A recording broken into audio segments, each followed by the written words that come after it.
The attacker was carrying an identity card describing him as an Algerian student, Mr. Collum said, adding that investigators still needed to verify his identity as well as his motivations. He appeared to be acting alone. "One sees that we have gone from a very sophisticated terrorism to a terrorism where, in the end, any tool can be used to carry out attacks," Mr. Collum said.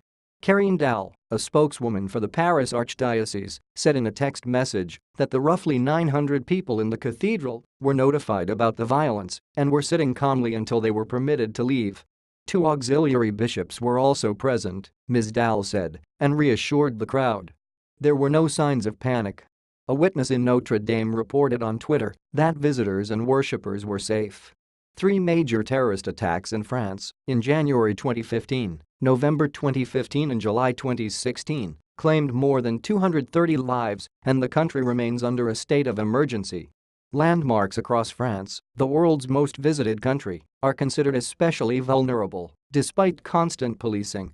In September, a group of women suspected of plotting a terrorist attack were arrested after a car filled with gas canisters was found near Notre Dame.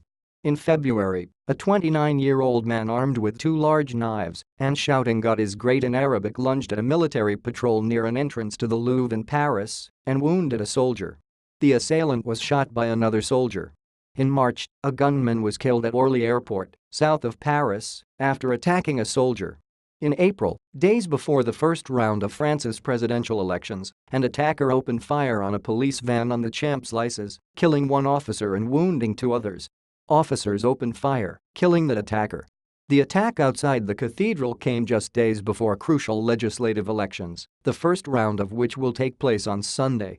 President Emmanuel Macron has announced he will create a special task force to coordinate the fight against terrorism better.